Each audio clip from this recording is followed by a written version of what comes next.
Di era ini, gawai menjadi salah satu kebutuhan yang penting dalam keseharian oleh warga bumi. Dengan berbagai fungsi dan penggunaannya, hal ini dibutuhkan dengan tujuan yang beragam.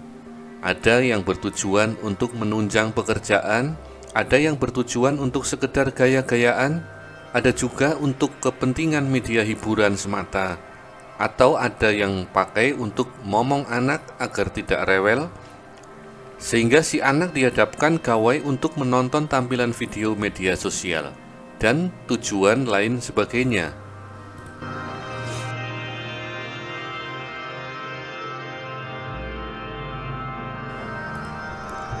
Rasanya sekarang ini seorang anak balita sudah umum sekali mereka diasuh oleh tayangan video di internet. Tayangan-tayangan yang mampu menghipnotis balita untuk diam di depan layar. Hal ini tentu akan membuat orang tua merasa agak tenang ketika si balita bisa diam atau tidak rewel. Sehingga orang tua merasa tenang saat si balita berada di depan gawai. Meskipun bagi anak kecil, gawai termasuk salah satu faktor yang mempengaruhi tumbuh kembang mental seorang anak. Namun, berapa banyak orang tua yang menyadari dampak negatif yang dapat terjadi? Meski tersebut tidak dapat dilihat dampaknya dalam waktu cepat, karena akan membutuhkan waktu hingga dampak itu terlihat dan dirasakan oleh pengguna gawai, baik itu balita, dewasa, dan orang tua.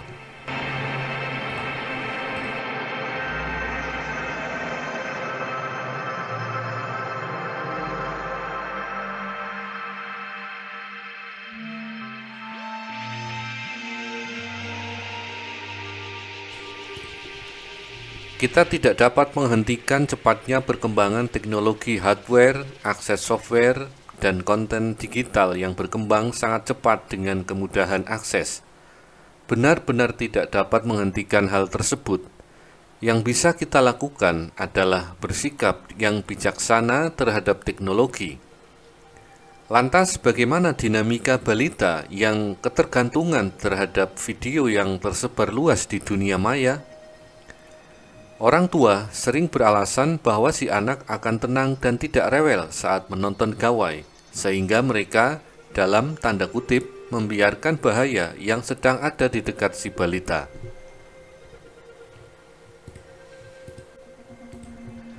Hari ini kita tidak hanya memberi anak kita hiburan, kita sedang mengorbankan perkembangan sosial dan emosional hanya untuk kedamaian dan kenyamanan orang tua.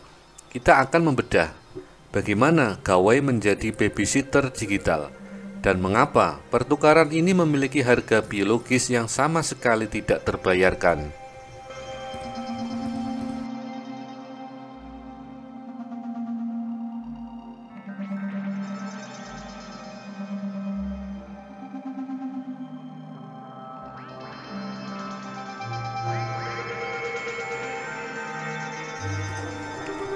Apabila ada satu kata atau kalimat yang mendefinisikan gawai dalam konteks pengasuhan, kata itu adalah keheningan. Bukan keheningan yang tenang, melainkan keheningan yang dibeli, keheningan yang berbahaya. Di masa lalu, keheningan bisa dimunculkan dengan melalui usaha pengasuhan yang intensif, dengan mendongeng kepada anak, menemani anak bermain, atau menenangkan secara fisik. Saat ini, solusi datang dalam bentuk produk digital yang mengeliminasi usaha. Ini menciptakan ilusi bahwa masalah perkembangan anak dapat diselesaikan dengan transaksi atau memberikan gawai daripada interaksi atau memberikan waktu.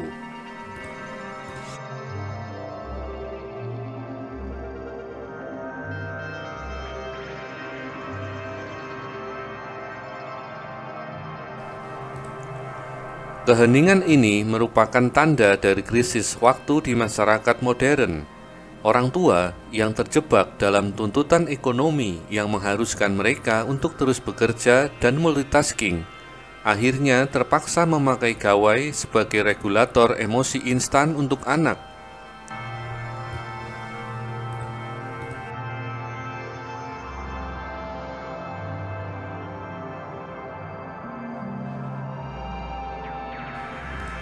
Mereka membeli keheningan sebab mereka merasa tidak mampu menyediakan waktu luang dan kesabaran yang tidak terinterupsi. Ini adalah tindakan putus asa yang dikemas sebagai solusi teknologi. Orang tua menerima sajian kenyamanan dan produktivitas, sementara anak membayar mahal atas resiko-resiko dengan kapasitas perkembangan mereka. Anak-anak yang diam di layar secara sosial tampak patuh, tapi secara neurologis, mereka kehilangan stimulasi vital untuk empati, fokus, dan bahasa. Kontrak ini merusak fondasi perkembangan sosial anak, menukar pembelajaran kompleks yang lambat dengan dopamin instan yang merusak.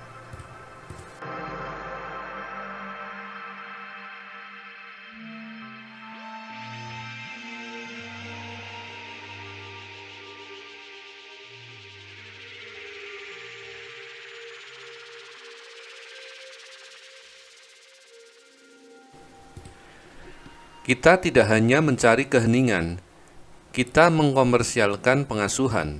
Hari ini, waktu dan kedamaian bisa dibeli melalui layar gawai, menciptakan ilusi bahwa problematika perkembangan anak bisa diselesaikan dengan transaksi daripada interaksi. Inilah keheningan yang dibeli, sebuah gejala dari krisis waktu yang memaksa kita menukar perkembangan krusial dengan kedamaian yang instan. Di ruang publik, di restoran, di pasar, dan di tempat wisata, bahkan di meja makan, kita melihatnya, anak-anak balita yang diam, patuh, dan terpaku pada cahaya biru. Serasa perang telah usai, dan tangisan telah reda, tapi kita perlu bertanya, apa harga dari kedamaian instan ini?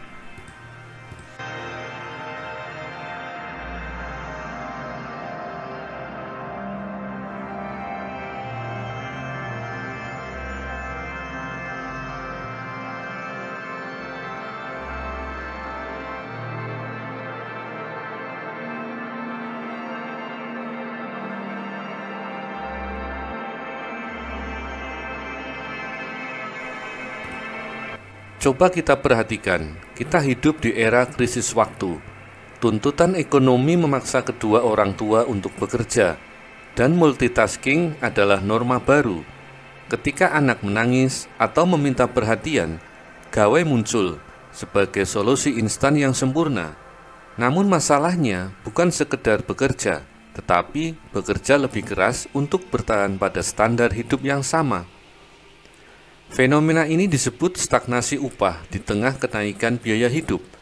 Krisis ekonomi bukan lagi ketidakmampuan orang tua membeli mainan, melainkan ketidakmampuan mereka untuk membeli komoditas paling berharga, yaitu waktu yang tidak terinterupsi.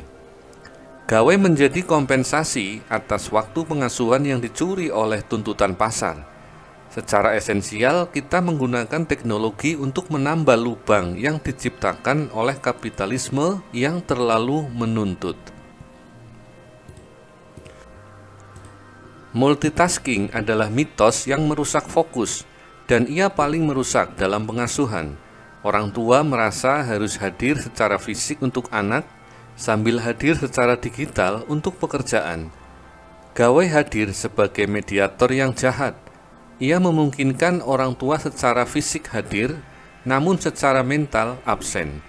Ketika anak meminta perhatian, ia bukan hanya meminta waktu, tapi juga meminta orang tua untuk sepenuhnya keluar dari mode multitasking. Orang tua memberi gawai untuk menenangkan anak, tetapi pada dasarnya mereka memberi izin untuk diri mereka sendiri agar dapat kembali fokus pada pekerjaan. Keunggulan gawai adalah efisiensi 100% dalam menghentikan tangisan, sebuah hasil yang tidak pernah bisa dicapai oleh pelukan atau bujukan. Gawai bekerja karena ia menawarkan reward dopamin yang lebih kuat dari stimulus dunia nyata, sehingga efektif memutus sirkuit emosi negatif anak seperti marah dan bosan. Ini adalah bentuk self-soothing digital yang instan, namun solusi instan ini sangat beracun. Ia mengajarkan anak bahwa frustrasi harus dihindari, bukan dikelola. Padahal, peran pengasuhan adalah mengajarkan anak untuk bertahan di tengah frustrasi. Kita terjebak dalam tuntutan ganda. Kondisi ekonomi menuntut jam kerja tak terbatas yang memaksa kita menjadikan multitasking sebagai mode bertahan hidup. Dan di tengah mode bertahan hidup itu, gawai muncul sebagai komoditas paling berharga, bukan mainan, melainkan sebuah katarsis. Ia memberi orang tua izin untuk fokus pada pekerjaan dengan cara mematikan respons emosional anak. Sebuah solusi yang efisien, tapi yang harga sesungguhnya dibayar adalah fokus dan perkembangan generasi masa depan. Kita menyerahkan layar bukan karena kita ingin anak kita belajar, melainkan karena kita butuh waktu hening selama 30 menit untuk menyelesaikan email terakhir, memasak, atau sekedar mengambil nafas. Layar itu adalah peredam bising yang bekerja 24 jam tanpa cuti. Kita telah membuat kontrak sosial yang diam-diam.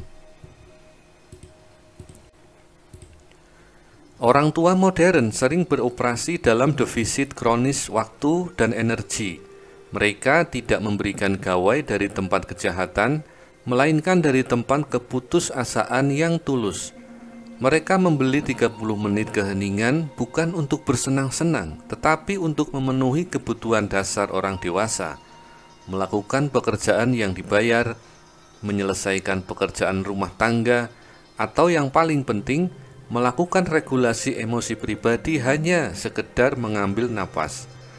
Gawai menjadi satu-satunya cara untuk menciptakan zona bebas interupsi yang diperlukan untuk berfungsi dalam masyarakat yang menuntut multitasking tanpa henti.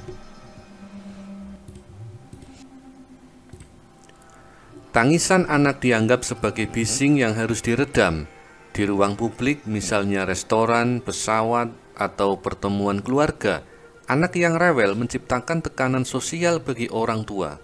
Gawai menjadi penjamin kepatuhan instan yang menghilangkan penilaian negatif dari orang lain. Ia menghilangkan gesekan dan konflik sehari-hari. Tindakan pengasuhan yang paling melelahkan, tetapi paling penting bagi perkembangan anak. Dengan menenangkan anak secara digital, orang tua membeli pengakuan sosial bahwa mereka adalah orang tua yang berhasil mengendalikan anaknya. Kita sering bersembunyi di balik alasan edukasi, tapi mari kita jujur, gawai adalah solusi instan yang datang dari keputusasaan pengasuhan. Layar itu adalah peredam bising yang memberikan kita izin untuk bernafas di tengah tuntutan ekonomi yang tak manusiawi. Ini adalah kontrak sosial yang diam-diam, di mana orang tua membeli kembali waktu mereka, sementara harga dari transaksi itu dibayar oleh fokus, oleh empati, dan perkembangan otak generasi masa depan.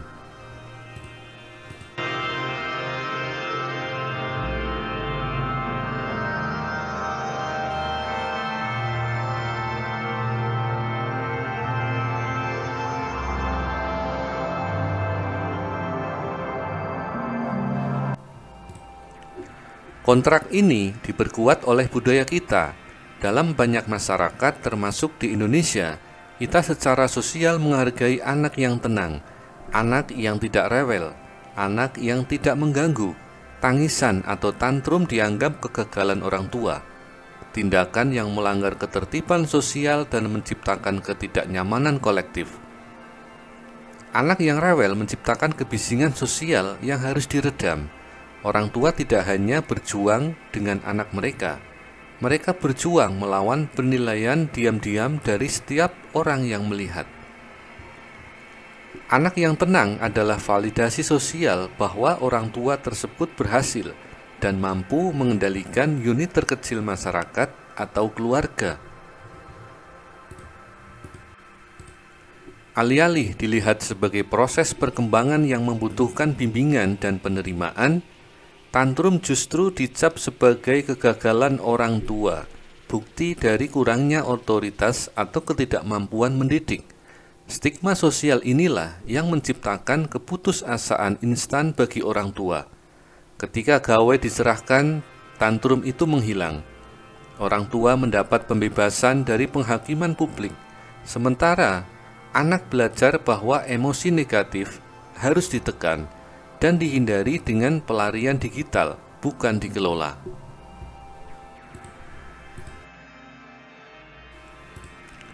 Seolah layar gawai adalah sertifikat kompetensi yang dipajang orang tua kepada dunia. Ini adalah jalan pintas untuk mencapai kepatuhan eksternal tanpa melakukan usaha pengasuhan yang intensif, yang membutuhkan kehadiran penuh, negosiasi emosi, dan waktu yang lama. Kita telah menukar hasil pengasuhan yang otentik, anak yang belajar mengelola emosi, dengan hasil pengasuhan yang instan dan artifisial, anak yang diam dan tidak terganggu. Kita beroperasi di bawah tekanan kolektif yang kuat. Anak yang rewel dianggap sebagai kebisingan sosial yang mencoreng harga diri orang tua di mata publik. Tangisan mereka yang merupakan komunikasi perkembangan yang sah malah dicap sebagai bukti kegagalan pengasuhan. Dan gawai muncul sebagai solusi yang ajaib, alat peraga yang secara instan menghilangkan penilaian sosial itu. Kita menggunakan teknologi untuk membeli kembali reputasi kita, sementara anak membayar dengan kemampuan vital mereka untuk mengekspresikan dan mengelola emosi.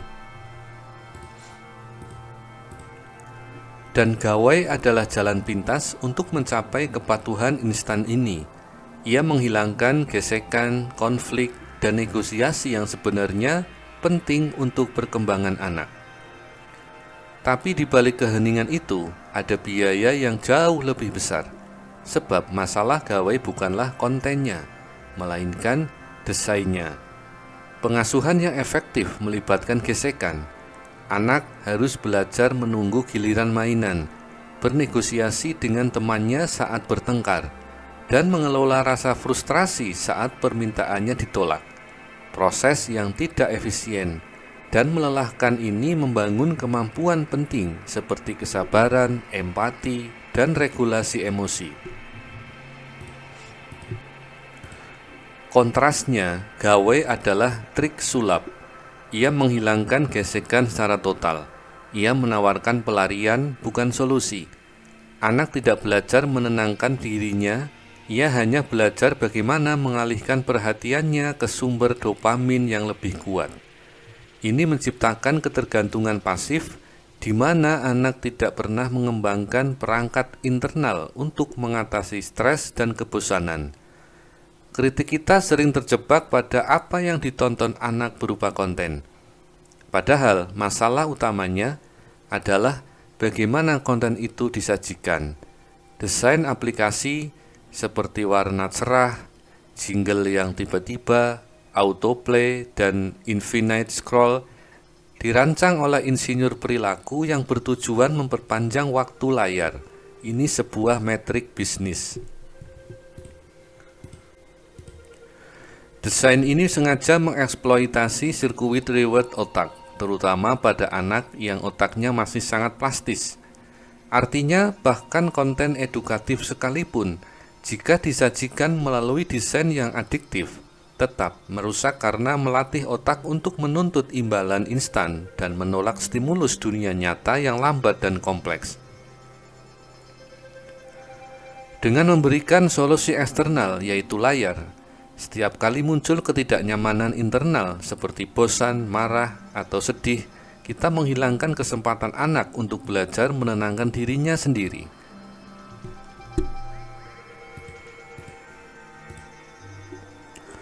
Kita menciptakan generasi yang tidak tahan kebosanan dan tidak mampu menghadapi keheningan. Biaya ini akan terlihat jelas di masa dewasa, di mana mereka mungkin kesulitan mempertahankan fokus dan mencari pelarian instan, baik digital maupun lainnya, setiap kali dihadapkan pada kesulitan. Mereka menggunakan gawai karena ia adalah jalan pintas yang sangat efektif. Ia secara instan menghilangkan gesekan, menghilangkan konflik dan negosiasi yang sebenarnya penting untuk perkembangan emosional dan sosial. Tapi di balik keheningan yang dibeli itu ada biaya yang jauh lebih besar. Sebab masalah gawai bukanlah apa yang anak tonton, bukan kontennya, melainkan desainnya. Desain yang direkayasa untuk membanjiri otak dengan reward instan. Secara aktif melatih anak untuk menolak stimulasi lambat dan kompleks yang ditawarkan oleh dunia nyata.